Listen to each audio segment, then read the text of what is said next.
예. 로마서 9장부터 11장까지는 로마서의 5번째 주제인 섭리와 주권, 하나님의 섭리와 하나님의 주권에 대한 기록입니다.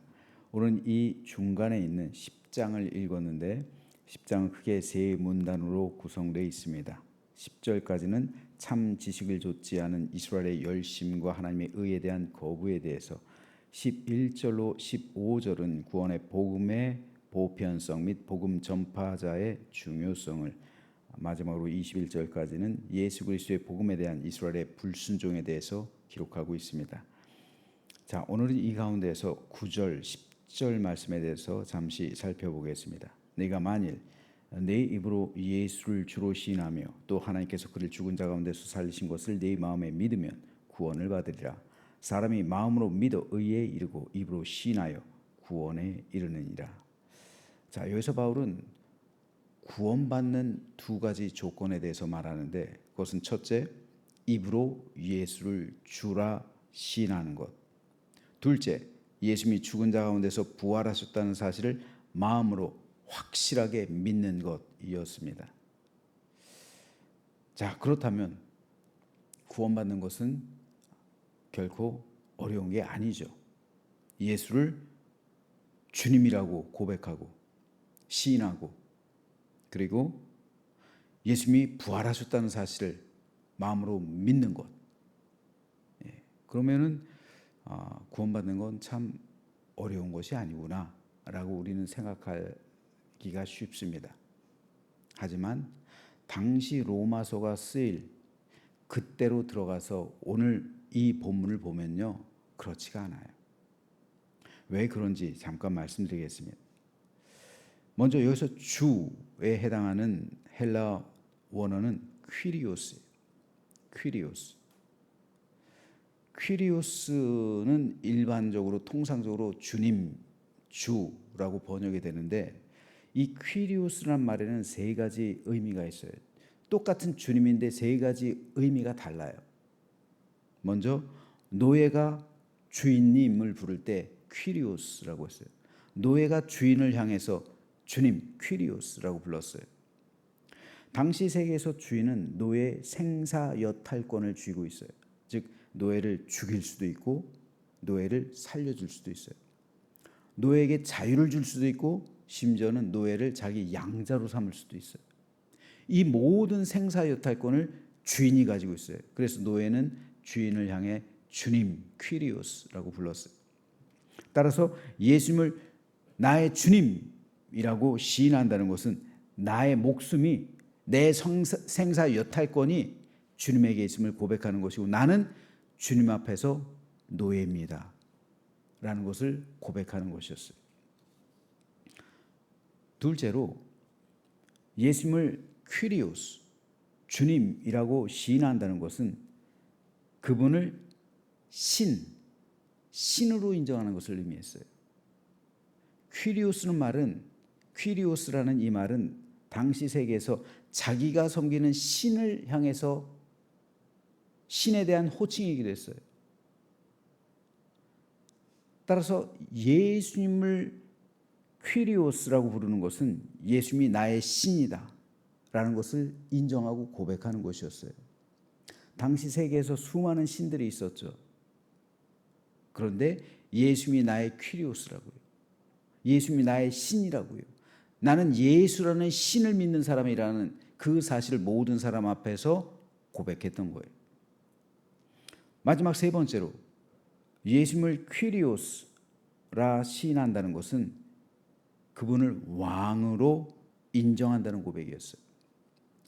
퀴리오스라는 이 단어는 당시 로마 제국의 황제를 부를 때 사용하던 단어였어요. 따라서 예수님을 주로 시인한다는 것은 황제가 아니라 예수님이 나의 왕, 예수님께서 나를 다스리는 왕이라는 사실에 대한 공개적인 고백이었습니다. 그러므로 이 고백은 당시 기독교인들에게 있어서 믿음의 시금석이었어요. 이 사람의 믿음이 진실된 것인지, 이 사람의 믿음이 구원받은 믿음인지 아닌지를 판별해 줄 수 있는 고백이 퀴리오스라는 이 단어에 있었어요. 왜냐하면 이 믿음은 단순히 마음으로 믿을 뿐 아니라 입으로 시인해야 했기 때문입니다. 마음으로 믿는다는 것, 이건 누구나 다 할 수가 있어요. 그런데 문제는 뭐예요? 입으로 시인해야 돼요.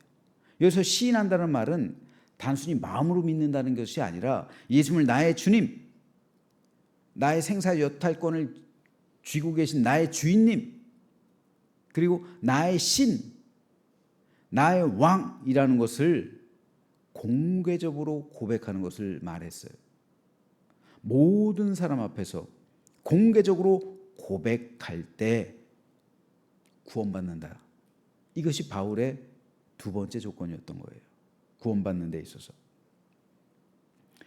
이것은 사실 자기 목숨을 걸어야만 할 수 있었던 고백이기 때문에 쉽지 않은 거예요. 왜냐하면 당시 황제들은요, 자신들을 주라고 부를 것을 요구했어요. 자신들을 주라고 부를 것을 요구했다는 것은 뭡니까? 세 가지 의미가 다 있는 거예요. 첫째, 생사 여탈권을 내가 쥐고 있다. 둘째, 나는 너희의 신이다. 셋째, 나는 너희의 왕이다. 이 세 가지가 다 들어있는 거예요.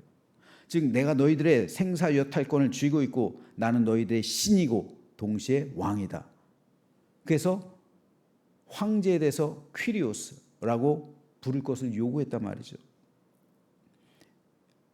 고대 시대 황제들은 대부분 그래요. 느부갓네살도 그러잖아요. 애굽의 바로도 그러잖아요. 그래서 왕인 동시에 신이에요. 즉 주란 말이에요. 주. 그런데 이것을 거부했던 사람들이 두 종류가 있어요. 첫째는 유대인들, 둘째는 기독교인들. 유대인들도 이걸 거부하죠. 왜냐하면 하나님이 나의 하나님이시기 때문에, 하나님만이 나의 퀴리오스이기 때문에 황제를 나의 퀴리오스라고 받아들이지 않아요. 역사 자료에 보면 그래요. 그래서 유대인들 그리고 기독교인들, 이들은 완강하게 버팁니다. 그래서 숨어 들어간 것이 기독교인들은 카타콤이잖아요. 기록에 의하면 네로 시대 때 같은 경우는 특별히 사람의 시체를 태웠대요. 그래서 로마 시내를 가로등으로 삼았대요.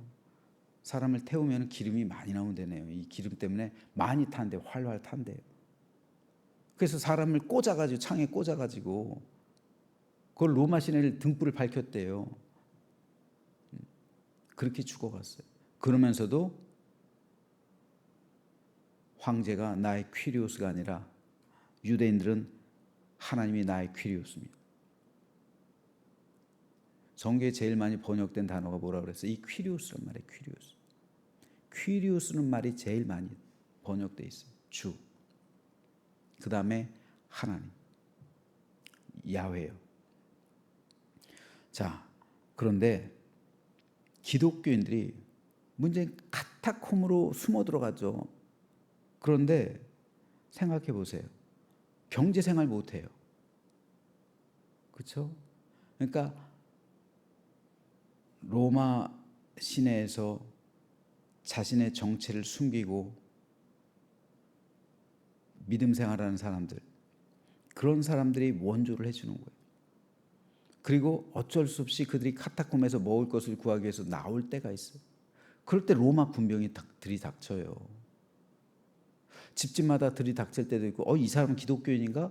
숨어서 믿음 생활하고 있는 그 사람 집으로 찾아갈 수도 있고, 또 카타콤에서 나와서 어떤 그 물건을 가지러 온 사람들, 그 사람들 검문할 수도 있고, 그때 묻는 거예요. 그때 요구하는 거예요.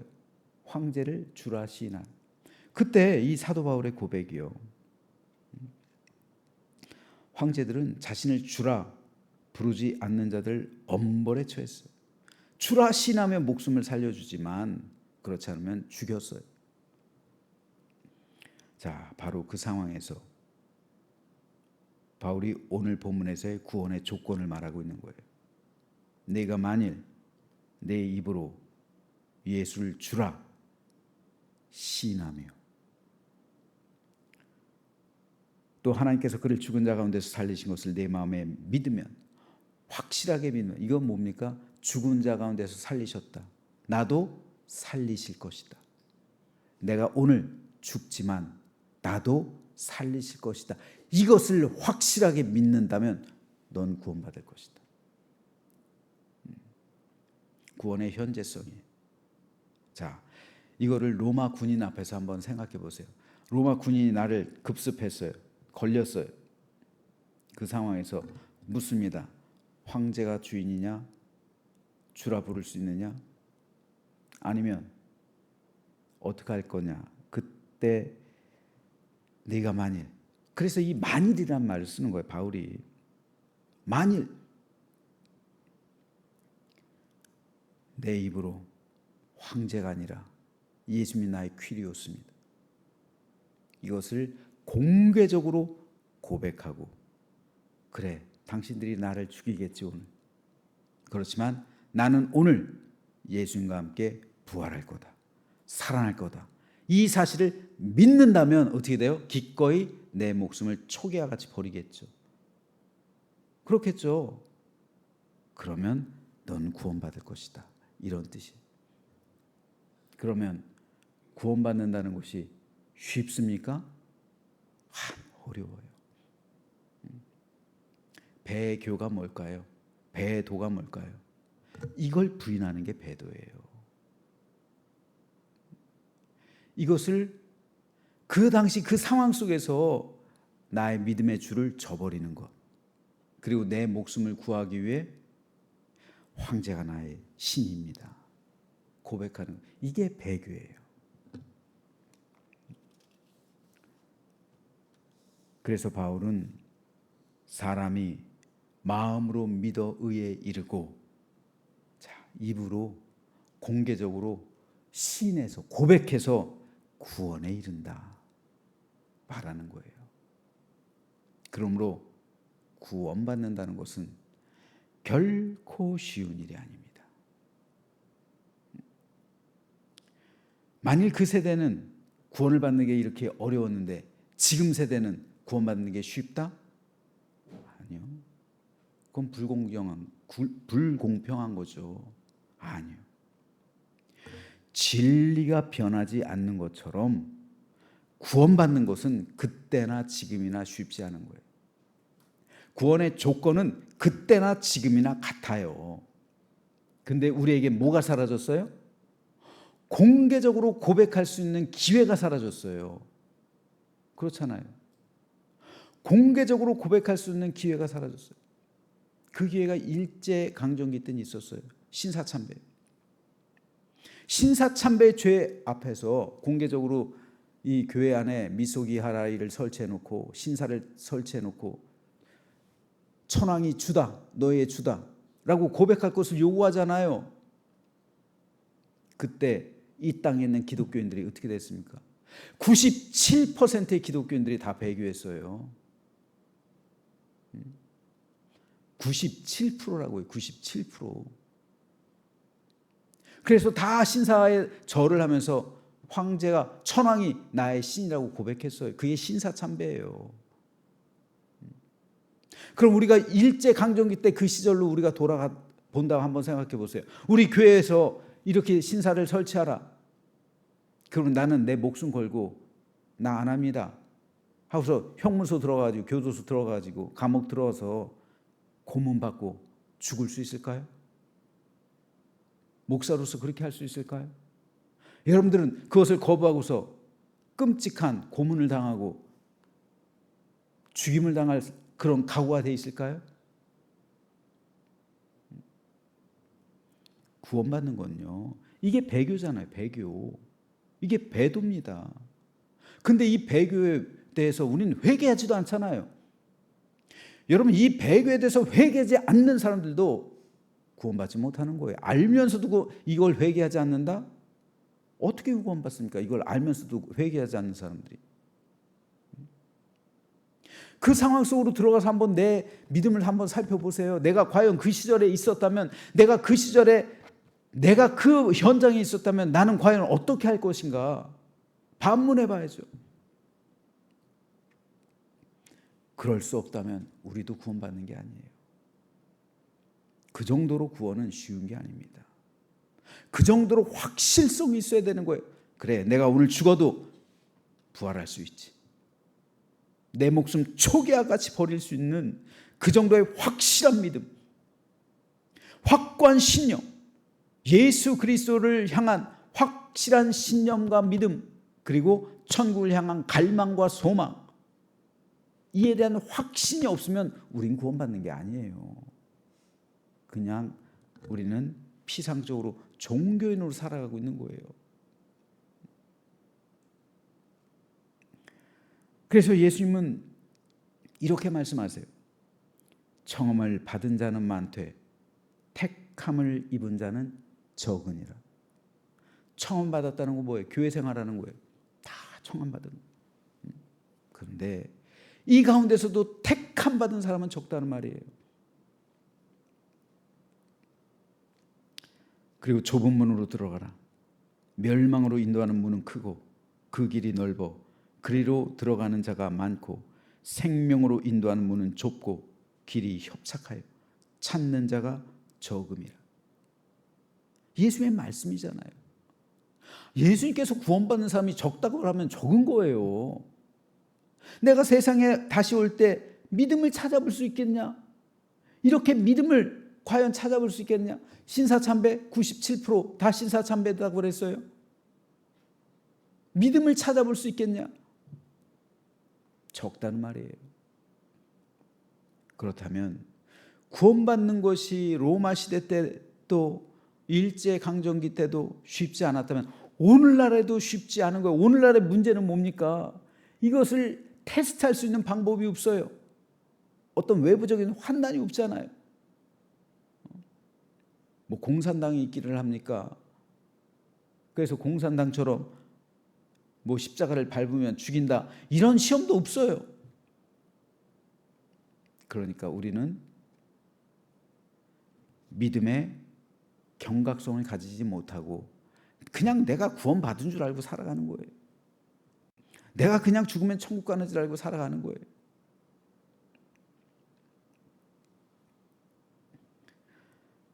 진정으로 구원받은 주의 백성은 오늘날에도 내 목을 걸고 신앙생활 해야 돼요. 내 목을 걸 수 있어야 돼요. 그 정도의 각오, 일사각오로 우리가 신앙생활 해야 되는 거예요. 내 믿음을 그래야 지켜낼 수가 있는 겁니다. 그렇지 않으면 사탄의 미혹과 유혹에 빠져서 나도 모르는 사이에 세상의 신을 주라고 섬기는 거예요.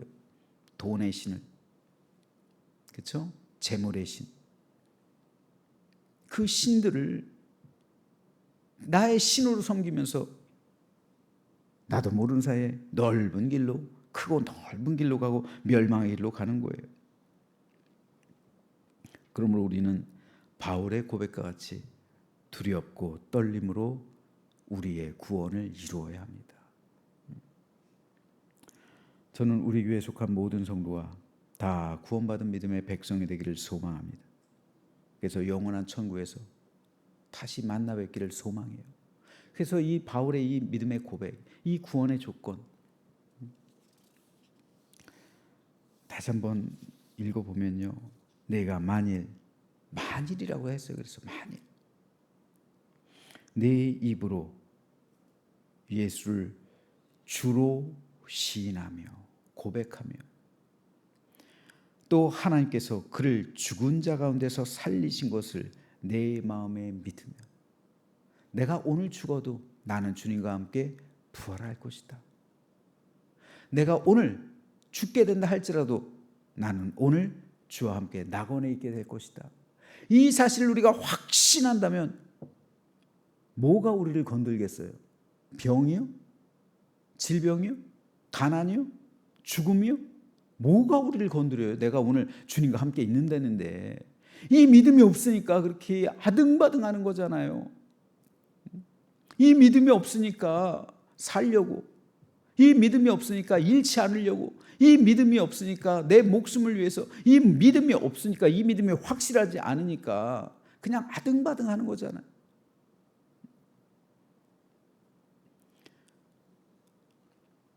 응급실에서 그때도 말씀드렸지만 간호사 일하는 이 간호사에게 복음을 전해도 안 믿는데 왜 그렇게 복음을 전해도 안 믿습니까? 아니 우리 응급실에 중환자실에 목사님들이 오는데 그렇게 살려고 아등바등한다. 그 모습 보면서 천국 없구나. 내가 안 되는 거예요. 내가 오늘 죽으면 주님과 함께 있는데 뭘 그렇게 아등바등합니까? 확신이 없으니까 그렇게 아등바등하는 거잖아요. 사람이 마음으로 믿어 의에 이르고 공개적으로 시인해서 구원에 이르느니라. 저는 이 믿음의 고백이 오늘 저와 여러분의 믿음의 고백이 되기를 주님의 이름으로 축복합니다. 그래서 우리가 받을 수 있는 가장 큰 은혜의 축복, 구원이에요. 다른 거 아무것도 우리에게 축복 아닙니다. 이 세상 재물이요?